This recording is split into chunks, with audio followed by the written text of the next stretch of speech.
오늘은 추수의 법칙과 관련해서 좀 공부를 해보려고 합니다. 이거는 법칙이긴 하지만은 성경 교리라고 하기는 조금 그렇고요. 그래서 영적인 교훈으로 저희가 이거를 받아들여서 저희의 인생을 살아가는데 많은 그 지혜를 얻었으면 좋겠습니다. 실제적인 삶에서 이게 단기간에는 자기 눈에 그런 게 드러나지 않는다 할지라도 반드시 이거는 이루어지는 법칙이라는 것을 알아야 한다고 생각을 합니다. 자, 그리고 이제 이 출소의 법칙을 보니까 책 내용과 관련해서는 너무나 이렇게 좋은 내용이고 잘 이렇게 정리도 잘 하신 거는 맞는데 가끔 이제 저희가 이렇게 진리의 서적을 보면 그렇게 많지는 않지만은 교리적인 부분에서 영적으로만 이렇게 해석하는 그런 부분들이 있기도 하고 그래요. 그래서 이제 그거를 특히 여기 출수의 법칙은 히브리서와 관련된 부분들을 조금 그렇게 해 놓으신 부분들이 조금 있더라고요. 근데 생선을 발라먹는 것에 대해서 이렇게 성경 공부하는 것을 비유를 하셨어요. 그러니까 진리의 서적들이 저희에게 너무나 유익한 점들이 많이 있고, 여러분들이 이제 성도들이 당연히 공부하고 이렇게 배워야 되는 건데, 거기에 약간의 가시들이 조금 있어요. 근데 가시까지 삼켜버리면 목에 걸리면 좀 안 되잖아요. 그래서 생선을 먹을 때는 살만 잘 발라서 먹고, 가시는 그냥 버리면 되는 거거든요. 그래서 자기에게 유익이 되게 이렇게, 공부를 하시면 돼요. 요거는 조금 안 맞네. 막 이렇게, 그렇게 하실 필요는 없고요.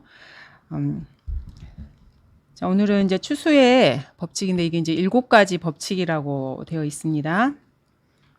아시다시피 법칙은 바뀌지가 않습니다. 이론은 늘 바뀌어요. 근데 법칙은 바뀌지가 않고요. 내가 그것을 인정하든지 인정하지 않든지 내가 그거를 알든지 모르든지 전혀 상관이 없어요. 법칙이라고 하는 것은 무거운 물체를 이렇게 위에서 떨어뜨리면 아래로 떨어지는 것과 똑같은 이치로 내가 그거를 아느냐 모르냐하고는 전혀 상관없이 그냥 인생에서 이 법칙대로 그 삶의 법칙이 그냥 이렇게 되어가는 거예요. 그래서 이 법칙을 알고 조심하면서 말씀대로 살아가는 것이 본인에게 유익해요. 근데 내가 그거 몰랐어 이렇게 해봐야 소용이 없어요. 그거는 자기한테만 손해야. 모르는 것도 손해고 알고도 이거를 그냥 이렇게 주의하지 않고 사는 것도 마찬가지입니다. 먼저 저희가 이제 호세아 4장 6절을 보시면은 내 백성이 지식의 부족으로 멸망한다고 주님이 한탄을 하고 계셔요. 여호와 하나님께서 이스라엘 백성이 모세를 통해서 율법을 주셨고 그게 두루마리로 이렇게 다 기록이 됐는데 말씀에 관심이 없으니까 자기 생각대로 그냥 막 살아요. 그러니까 주님을 어떻게 섬기는지를 모르는 거예요. 그래서 결국에는 멸망을 하게 돼요. 주님이 선지자도 보내고 성경도 기록하고 했는데 관심이 없어서 지식이 없는 거예요. 본인들에게. 그리고 뻔히 눈에 보이는 멸망의 길을 가면서도 자기들은 그냥 잘 살고 있다고 착각을 하는 거죠. 그래서 지식이 이제 그 순기능과 역기능이 있는데, 지식은 사람을 교만하게 하는 그런 것도 있어요. 뭘 좀 알면은 내가 뭘 좀 안다고 생각하고 하지만 그러한 그 역기능이 있다 그래서 지식은 별로 중요하지 않아 이렇게 생각하는 건 말도 안 되고요. 우리나라 조상들이 우리나라 속담은 되게 재밌는 속담이 많잖아요. 구더기가 무서워서 장을 못 담그냐 이런 말씀이 있잖아요. 똑같은 거예요. 지식에 어떤 그 역기능이 있지만은 지식은 너무너무 중요해요. 우리가 은혜의 복음과 관련해서도 올바른 지식을 모르면은 구원받을 수가 없어요. 그리고 우리가 그리스도인으로서 이제 거듭난 이후로 인생을 살아갈 때도 성경에 기반한 주님이 정해놓으신 인생사의 법칙을 알지 못하면은 그걸 고스란히 자기가 다 감당을 해야 돼요. 그런 면에서 지식은 너무너무 중요한 것입니다. 근데 그거를 내가 겸손한 마음으로 쓰느냐 아니면 그걸 가지고 교만의 어떤 도구로 쓰느냐 그거는 본인이 또 이렇게 하는 거고요. 그래서 내가 물리법칙을 몰라서 모른다고 해서 물리적 세계가 내가 알고 있는 지식으로 움직이는 건 아니죠. 똑같습니다. 그래서 그냥 법칙대로 움직이는 것입니다. 그래서 하나님의 말씀을 법칙을 몰라도 세상과 나 개인의 삶은 그 법칙대로 흘러가게 되어 있습니다. 모르면 이유도 모른 채 내가 인생에서 고통을 당해요. 그리고 그 원인이 뭔지도 파악을 못하는 것입니다. 예를 들어서 현재 이스라엘이 마찬가지예요. 이스라엘도 똑같습니다. 하나님을 아는 지식이 없고 예수 그리스도에 대한 지식이 없기 때문에 이방인들에게, 온 세상에게 미움을 받아요. 이스라엘이. 근데 그 이유를 몰라요. 이유는 딱 하나예요. 그들이 하나님의 말씀을 배격하고 말씀이신 주 예수 그리스도를 버렸기 때문에 그래요. 그래서 끊임없이 그 이슬람계 그 주변의 나라들과 전쟁을 하고, 이슬람교 사람들은 그 이스라엘의 씨를 완전히 다 말리는 것을 인생의 목표로 삼아요. 그리고 그 어린 아이들에게도 자라나고 뭐 인터뷰하는 걸 보면은 그 이스라엘에 대한 증오가 가득 차 있어요. 그래서 저 민족은 밀어가지고 지중해로 그냥 싹 다 해서 없애버려야 돼. 이런 말을 하기도 막 하고 그래요. 근데 그 이유를 이스라엘 사람들은 몰라요. 우리가 뭐 좀 약해서 그런 것 아니에요. 하나님의 말씀을 이들이 버렸기 때문에 그런 것입니다. 그래서 지식이 없으면 사람들이 무지하잖아요. 그래서 무지한데 거기다가 교만하기까지 하면은요, 죄가 가중돼요. 가중처벌을 받는 것입니다. 그래서 뭐 뭘 알아야 면장을 한다는 말도 있잖아요. 뭘 알아야 인생을 살아갈 수 있고 다른 사람을 가르칠 수 있고 가정을 유지할 수가 있는 것입니다. 그래서 인간의 무지를 고칠 수 있는 유일한 무기는 하나님의 말씀밖에 없습니다. 하나님의 말씀이 빛이기 때문에요. 그래서 이런 말씀도 하셔요. 성경은 다시 쓰여질 필요가 없다. 다시 쓰여질 필요가 있는 게 아니고 다시 읽혀져야 한다. 이렇게 말씀하신 분도 있습니다.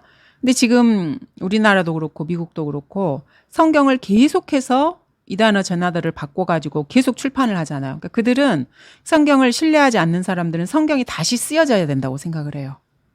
성경만 계속해서 이렇게 펴내는 거예요. 자기는 그걸 믿지도 않고요.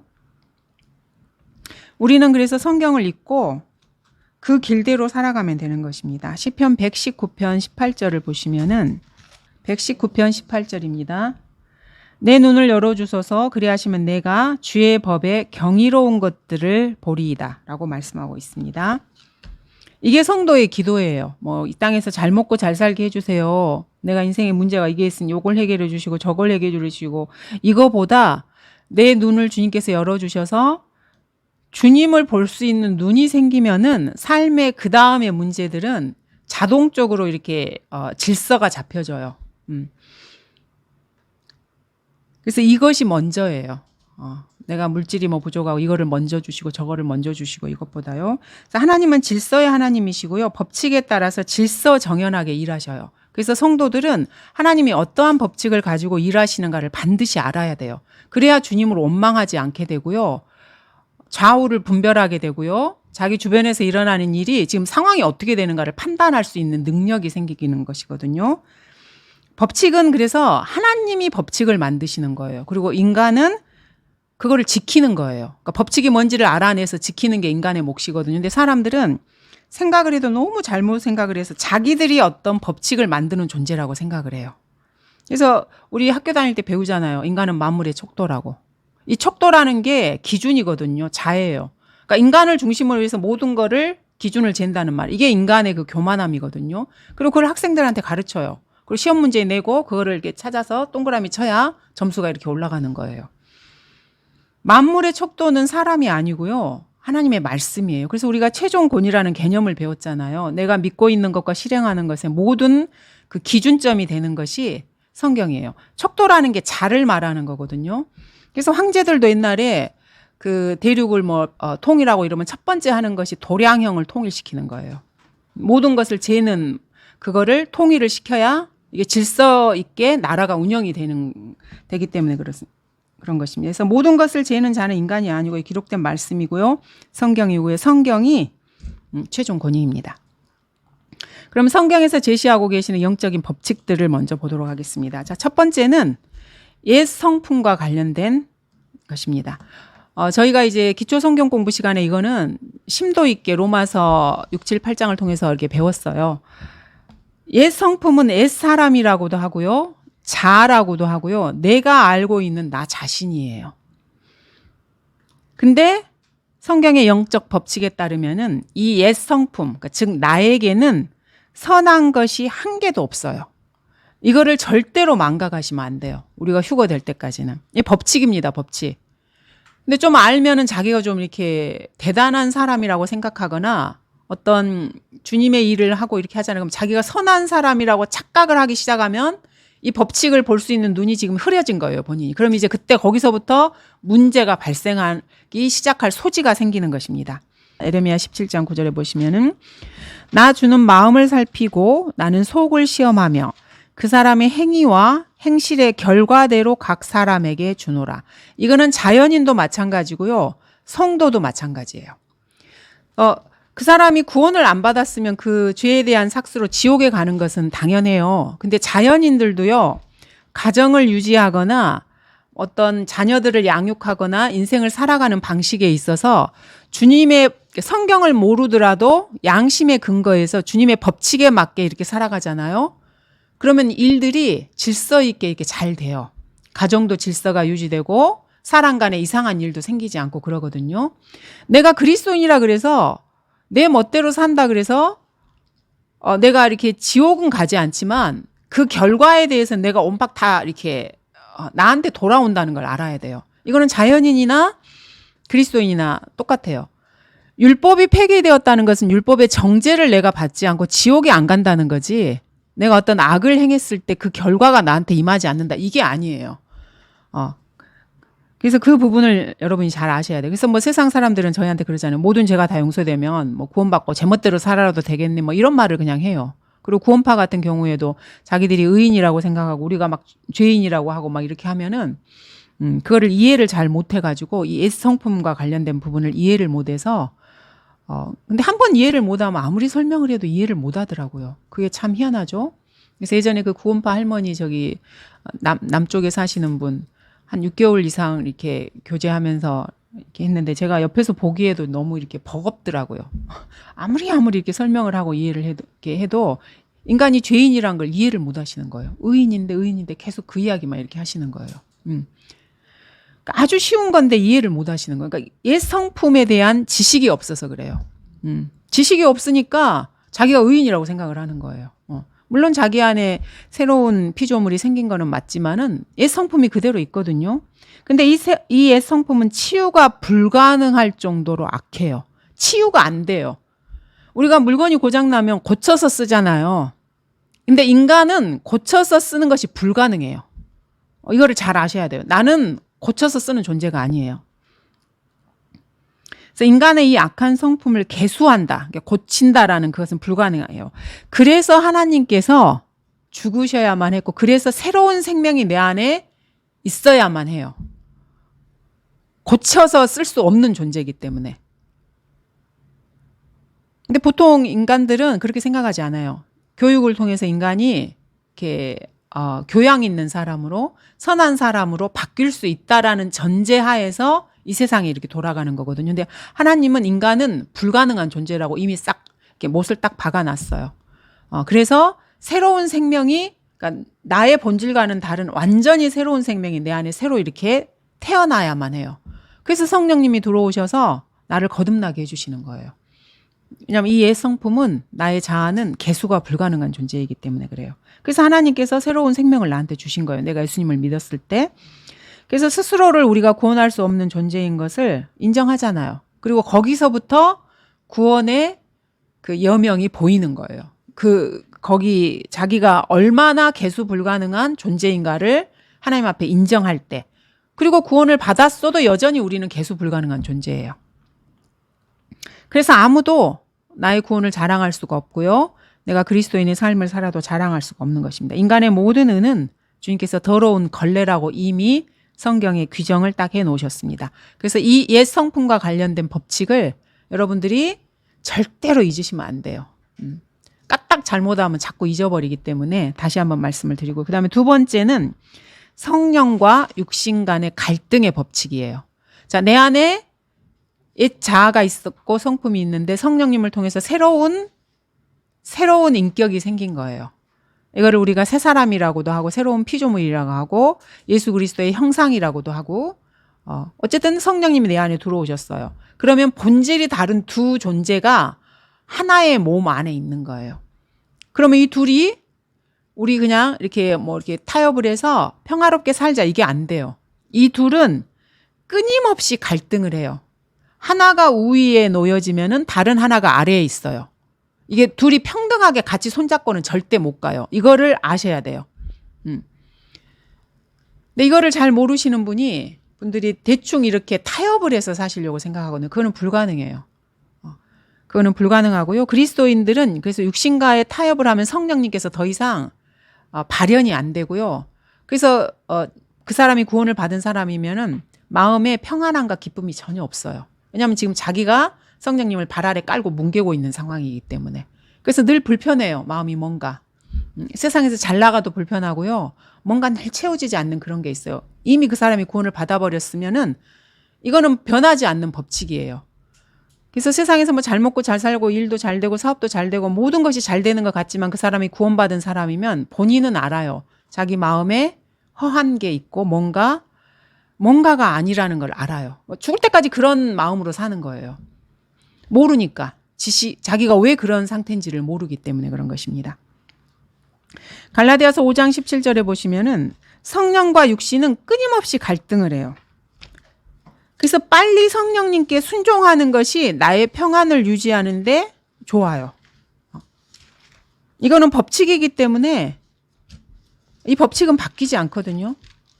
5장 17절에 보시면 여기 이제 그 육신의 일들과 성령의 열매에 대해서 이렇게 비교해서 말씀을 하시면서 그 전에 5장 17절에 보시면 육신은 성령을 거슬러 욕심을 부리며 성령은 육신을 거스르나니 이들은 서로 반목하여서 너희가 하고자 하는 것을 하지 못하게 하느니라.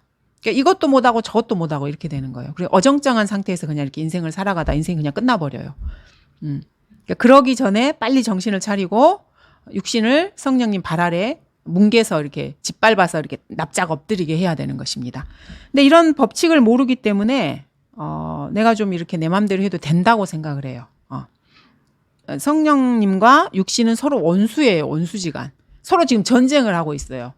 전쟁할 때는 적군을 절대 봐주지 않습니다. 하나가 완전히 손들고 항복할 때까지 전체를 다 이렇게 멸해야 돼요. 원수입니다. 원수. 그래서 주님께서 이스라엘 민족에게 아말렉을 진멸하라고 하신 이유가 이 아말렉이 육신의 그 예표이기 때문에 그래요. 봐주면 안 돼요. 근데 이 둘은 원하는 바가 완전히 달라요. 극과 극입니다. 결코 같은 것을 원하지 않아요. 완전히 다르고요. 그래서 구원 전에 성품이 하나가 있고 그리스도인에게는 구원 받은 다음에 성품이 하나가 있습니다. 죄성이 있고요. 새 사람이 있습니다. 이 둘이가 공존하는 거예요. 그래서 이 육신이라고 하는 것은 나의 자아입니다. 여러분들이 이렇게 이해하기 쉽게 늘 성령의 일을 반대해요. 늘 싫어하고요. 늘 반대해요. 그리고 순종하고 싶어 하지 않고요. 그러면 이 둘을 어떻게 해야 되는가? 갈라디아서 5장 16절에 주님이 답변을 주고 계십니다. 내가 이것을 말하노니 성령 안에서 행하라. 그리하면 너희는 육신의 종욕을 이루지 아니하리라. 성령 안에서 행하라고 우리한테 명령을 하고 계셔요. 하나님의 원수도 셋이고요. 그리스도인의 원수, 우리가 대적해야 해서 싸워야 될 원수가 셋인데 아시다시피 마귀와 세상과 자기 자신이에요. 세상은 어떻게 이기냐면요. 세상도 세상에 있는 것들도 사랑하지 말라. 이렇게 명령하셨어요. 그러면 세상에 더 이상 나한테 영향력을 행사하지 못해요. 마귀는 그럼 어떻게 이기냐면요. 야고보서에 보시면 하나님께 순종하라. 그리고 마귀를 대적하라. 대적은 말씀으로 하는 거예요. 마귀가 어떤 생각을 줬을 때 그 생각과 말씀을 두 개를 딱 보고 말씀과 다르면 싹 다 버리고 말씀만 취하는 거. 이러면 마귀가 도망가 버려요. 더 이상 내 안에서 뭐 이렇게 틈을 못 찾거든요. 그러면 나 자신은 어떻게 해야 되는가? 이게 가장 강력한 원수예요. 왜냐하면 이게 나거든요. 나는 어떻게 해야 되느냐? 나는 이게 두 눈 시퍼렇게 뜨고 잘 살아 있잖아요. 몸도 막 움직이고 성깔도 부리고 주님이 십자가에 못 박혀 죽으신 것처럼 내가 살아있지만 죽은 줄로 여기셔야 돼요. 이 세 가지 그 원수를 처단하는 방식입니다. 그러니까 내 생각을 자꾸 붙들고 이게 맞는데 이게 아니고 성경과 다르면은 너는 죽었어라고 내가 생각을 바꾸시는 거예요. 너는 죽었어. 너는 죽어야 돼. 이렇게. 이게 세 가지 적을 이기는 방식입니다. 그래서 이 세상과 마귀와 육신이 성령께서 성도 안에서 행하시는 일을 끊임없이 반대해요. 이게 법칙이에요. 바뀌지가 않습니다. 이런 법칙이 있다는 것을 아는 사람하고 모르는 사람은 똑같은 일을 당해도 상황 판단력이 완전히 달라요. 그 다음에 세 번째 법칙이 있는데요. 이것은 누룩의 법칙이에요. 자, 누룩은 성경에서 죄를 누룩이라고 하기도 하고요. 거짓 그 교리들을 누룩이라고 하기도 합니다. 그럼 이 누룩의 법칙은 뭔가? 누룩은 아주 적은 양을 그 반죽에다 넣어서 전체를 부풀게 하잖아요. 그거예요. 죄라고 하는 것은 그것이 아무리 작고 내가 보기에 별거 아닌 것처럼 생각이 돼도 그것을 허용을 하잖아요. 그러면 그게 결국에는 전체를 다 함락시켜 버려요. 그래서 처음에 차단을 하셔야 돼요. 아무리 적은 죄라 할지라도. 그러니까 죄를 허용하면 전체를 부패시키고 전체를 싹 다 망가뜨려요. 근데 뭐 이 정도는 괜찮겠지. 뭐 이 정도는 뭐 남들도 하는 건데. 이렇게 해서 하나하나 하잖아요. 그러면 점점 뒤로 이렇게 후퇴하는 거예요. 뭐 요즘에 뭐 직장 생활하면 특히 이제 형제님들 같은 경우 뭐 술자리에서 회식하고 이러면 뭐 술 한 잔은 괜찮겠지. 이렇게 생각을 하시는 분들이 의외로 많이 계신데 그렇지 않아요. 그렇게 했을 경우에 다음에 또 다른 걸 내줘야 돼요. 그거를 시작점으로 해서. 그래서 적은 누룩이 온 반죽을 싹 다 부풀게 해버리는 것입니다. 갈라디아서 5장 9절에도 보시면 적은 누룩이 온 반죽을 부풀게 한다고 말씀하고 계십니다. 그래서 아무리 작은 죄라도 용납하면 안 되는 이유입니다. 그래서 저희가 누군가 교제를 할 때는 교제를 주의하셔야 돼요. 왜냐하면은 악한 사귐이 좋은 행실을 부패시키기 때문에 그래요. 분별력이 없으면 자기가 거기 이렇게 휩싸이게 돼요. 그래서 고린도전서 15장 33절에도 악한 사귐이 좋은 행실을 부패시킨다고 주님이 말씀하셨어요. 그래서 내가 누구하고 시간을 많이 보내고 누구하고 많이 이렇게 이야기를 하고 누구와 같이 있는가, 이런 시간이 누구와 이렇게 있는가를 잘 점검을 해보셔야 돼요. 물론 뭐 가정에서 남편이나 자녀들이나 이 관련해서 내가 해야 될 몫은 있지만 그 사람들이 성령 충만한 사람들이 아니고 또 주님을 위해 헌신된 사람들이 아니면은 지나치게 많은 시간을 보내는 것도 주의하셔야 돼요. 왜냐하면 성령 충만하고 이런 것은요, 말씀과 기도 외에는 없어요. 그래서 내가 시간을 뭐 가족이고 뭐고 해서 뭐 집안 행사고 해서 당연히 해야 되는 일이고 그건 당연한 거고, 그래서 당연한 일이기 때문에 했더니 어떻게 하다 보니까 거기에 시간을 너무 많이 이렇게 쏟게 되잖아요. 그럼 내가 주님으로부터 멀어져 버려요. 당연히 내가 해야 되는 일도요. 그래서 이 부분의 밸런스를 잘 맞추셔야 돼요. 왜냐하면 악한 사귐은 선한 행실을, 좋은 행실을 부패시켜 버리거든요. 그래서 악화가 양화를 구축시킨다. 그게 있잖아요. 그러니까 선한 것이 악한 것을 이렇게 바꾸기는 너무너무 어려워요. 근데 악이 선을 싹 다 휩쓸어 버리긴 너무 쉬워요. 왜냐하면 인간이 죄인이고 죄성이 강한 존재이기 때문에 그렇습니다. 그래서 이것도 법칙이에요. 누룩의 법칙도. 아주 작은 것이 전체를 싹 다 부패시켜 버리는 것입니다. 자, 그 다음에 네 번째는 잠정적인 죽음의 법칙이라 그래요. 이거는 좀 말이 좀 어려운데 별건 아니고요. 먼저 성경부터 볼게요. 로마서 8장 6절을 한번 보겠습니다. 로마서 8장 6절에 보시면은 그리스도인 안에도 이 죽음의 법칙이 역사한다는 말이에요. 내가 뭐 구원을 받았으니까 생명의 그 성령의 법칙만 있고 내가 뭐 이제 뭐 죄의 삭시나 육신의 그러한 것들이 나에게 영향을 못 미친다, 이런 게 아니라는 거예요. 그러니까 죽음의 법칙이 나에게, 그리스도인에게도 역사한다, 이 말씀입니다. 8장 6절에 보시면은 육신적으로 생각하는 것은 사망이나 영적으로 생각하는 것은 생명과 화평이니라. 주님은 항상 조건적인 분이라 그러셨어요. 구원도 조건을 딱 지어주셔서 예수님을 통해서 죄사함 받은 것을 믿고 그분을 자기의 구주로 영접한 사람만 구원을 받아요. 그럼 구원을 받고 나서도 자기가 육신적으로 생각하고 육신적으로 살잖아요. 그럼 사망이 딱 조건, 왜냐면 내가 조건을 형성했기 때문에 그 다음에 법칙으로 사망이 나한테 오는 거예요. 근데 영적으로 생각하고, 영적이라는 말은 저희가 늘 반복해서 말하지만 뭐 이렇게 자기가 머릿속으로 생각하는 이런 게 아니고요. 성경 말씀을 말하는 거예요. 말씀을 묵상하고 말씀으로 내 생각을 규제하고 이런 것입니다. 그렇게 하면은 생명과 화평이에요. 그러니까 내가 조건을 형성하면 내 안에 생명이 가득 차고요. 마음이 늘 화평으로 가득 차요. 근데 자기가 조건을 형성하지도 않고 나는 왜 이렇게 맨날 이렇게 힘들고 이럴까 이렇게 불평하기도 하고 그러다가 이제 그게 심해지면 하나님을 원망하기도 하고 이렇게 하잖아요. 본인이 조건 형성을 안 해서 그래요. 이게 죽음의 법칙이에요.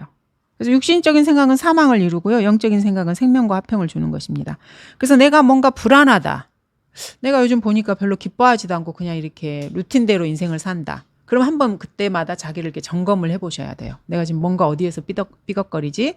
어디에서 성령님과의 교감과 관련된 문제에서 내가 놓친 부분이 있는가? 이거를 이렇게 생각을 해보셔야 되는 거예요. 인생에 아무 문제가 없어도 뭔가 이렇게 사막을 걷는 것처럼 너무 이렇게 무디고 이런 느낌이 이렇게 나한테 다가오잖아요. 그럼 내가 지금 주님으로부터 지금 이렇게 멀어져 가고 있다는 신호예요. 그러니까 주님께서 그러한 감정을 통해서 나한테 신호를 지금 보내시는 거예요. 너 지금 나한테 계속해서 멀어져 가고 있어. 그러니까 이렇게 불안하거나 이런 걸 주시면은. 그러면 그래서 이성으로 그걸 판단하시고 돌이키시면 되는 것입니다. 이게 죽음의 법칙이에요.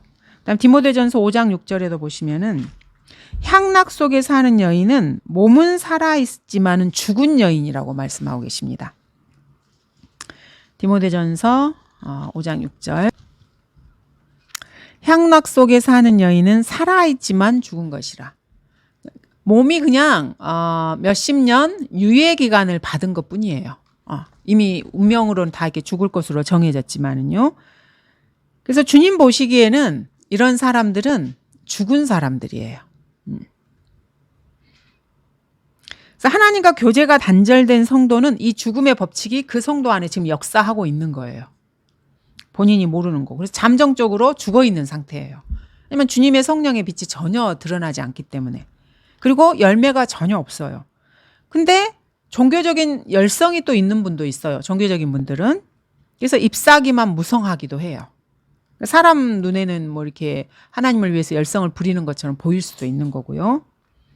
요한복음 15장 1절에 보시면은 주님께서 나는 참 포도나무고 나의 아버지는 농부라고 말씀하시거든요. 자, 포도나무뿐만 아니고 모든 나무들이 열매를 맺는 그 가지들이 열매를 맺는 조건은 뭐냐면은요. 그 가지가 원래 나무에 붙어 있어야 돼요.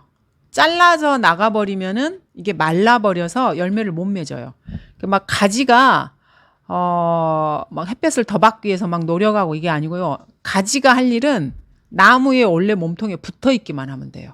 그러면 뿌리에서 이렇게 수액을 올리고 영양분을 이렇게 해서 가지에게 주면 또 햇볕을 잎사귀에서 받아서 그걸 가지에게 주고 또 하늘에서 비가 내리면 그게 또 이렇게 가지에게 그러면 자동적으로 열매가 맺히는 거예요. 그래서 내가 막 이렇게 뭐를 열매를 맺겠다고 막 바락바락 하는 게 아니고요. 내가 주님 안에 있는가 아닌가만을 지속적으로 체크를 하시면 되는 거예요. 그러면 주님이 자연스럽게 내 안에 열매를 맺게 해주세요. 성령의 열매도 맺게 해주시고 구령의 열매도 맺게 해주시는 거고요. 근데 이 부분을 잘 모르시는 분들이 내가 뭔가를 해서 내가 열매를 맺어야 된다고 조금 착각을 하시는 분들이 있어요. 물론 내가 육신을 죽은 줄로 여기고 내가 해야 될 몫이 있지만은 내가 주님 안에 지속적으로 거하고 있으면은 주님이 계속해서 영양분을 공급해 주시는 걸 내가 그냥 받아 먹는 거예요. 그러면 자연스럽게 열매가 맺히는 것입니다. 그래서 우리가 나무에 붙어 있는지 안 붙어 있는지 그거를 계속 수시로 확인을 하셔야 돼요. 주님과 교제가 잘 되고 있는지 어쩐지 내가 주님께 순종을 하고 있는지 주님이 나에게 알려주신 게 있는데 육신이 싫어해서 그냥 내가 지금 어디다 묻어놓고 모른 채 하고 있는지. 그래서 농부이신 아버지가 열매가 없으면 가지를 치기도 하시고요. 또 열매가 잘 안 맺으면 양분을 나무에다가 주시기도 하시고요. 그렇게 하시는 거예요. 그리고 비도 내려주시고요. 그래서 하나님과의 교제가 지속적으로 잘 되고 있는지를 늘 점검을 하시면 되는 것입니다. 그게 우리가 성령 안에서 행하는 거고 주님 안에 거하는 것입니다. 그래서 말씀을 읽고 알았으면은 내가 지금 순종하고 있는지도 체크해 보시고요. 그리고 삶에 어려운 부면이 있으면은 기도로 주님께 아뢰드리는 거예요. 그리고 신뢰를 하는 거예요. 이렇게 하면 주님이 인도해 주시겠다고 하셨으니까. 그래서 또 인생에 걱정이나 근심이 생긴다? 그럼 주님께 맡겨야 돼요. 기도로 맡겨주고요. 또 삶에 물질적인 필요가 있다? 영적인 필요가 있다? 그러면 주님께 이러이러한 것들이 필요합니다라고 아뢰는 조건이 뭐냐면 감사함으로 알려드리게 하는 거예요. 막 불평불만하면서 주님 이것도 안 해주시고 내 인생은 왜 이 모양 이 꼴이고 막 누구는 뭘 잘 해주시는데 나한테는 왜 이렇게 잘 안 해주냐는 이게 아니에요. 왜냐하면 주님이 우리를 돌보고 계시기 때문에 돌보신다는 그 신뢰하에 돌봐주시는 거에 대해서 늘 감사드리는 거예요. 그리고 그런데 제가 보기에 요러요러한 것들이 조금 부족하고 하니까 주님 이거를 좀 채워주세요. 그러면 제가 주님이 주신 걸로 채움 받아서 또 주님을 위해서 이렇게 살게요. 이렇게 주님께 이렇게 교제를 하고 이렇게 하는 것입니다. 그리고 하나님의 일도 주님이 이렇게 채워주시면은 말씀의 확신 가운데에서 본인이 성령 충만을 강구하고 주시는 지혜대로 행하는 거예요. 그냥 누구하고 비교를 해봤더니 나도 저런 거를 하고 싶은데 이러면서 자기 하나님이 나한테 주신 것 같지 않은 일에 막 뛰어들어 가지고 휘젓고 돌아다니고 이러는 게 아니고요. 그리고 뭐 주위에 또 구원받지 않은 사람들이 있으면은 그 사람들을 구원을 위해서 기도하고 말씀도 이렇게 전파하기도 하고요. 그리고 국가에 어려움들이 있으면은 그것도 주님 앞에 이렇게 아뢰드리고 본인은 늘 이렇게 평안함을 유지하는 거고요. 그래서 말씀과 기도에 전념할 수 있도록 노력을 하셔야 돼요. 그리고 일주일 다니든지 한 달 다니든지 살아왔으면 그 다음 이렇게 한번 이렇게 되돌아보시고 이번 달에는 내가 뭘로 이렇게 분주했을까 이런 거 한번 이렇게 생각해 보시고 뭐 하나님 일을 한다고 돌아다니느라고 내가 너무 이렇게 혼자서 주님을 그러니까 교제하는 시간이 없었나 이런 것도 한번 이렇게 체크를 해보시고 그래서 시간 배분도 이렇게 해보시고 그래서 늘 마음의 평안을 유지하셔야 되고요. 주께서 허락하신 그 가운데에서 이렇게 발걸음을 내딛는 것입니다. 이것이 이제 네 번째 법칙인 죽음의 법칙이에요. 그렇게 하지 않았을 때 잠정적으로 내가 사망의 법칙에 매어 있고 주님 보시기에 그냥 죽은 채로 그냥 있는 것입니다.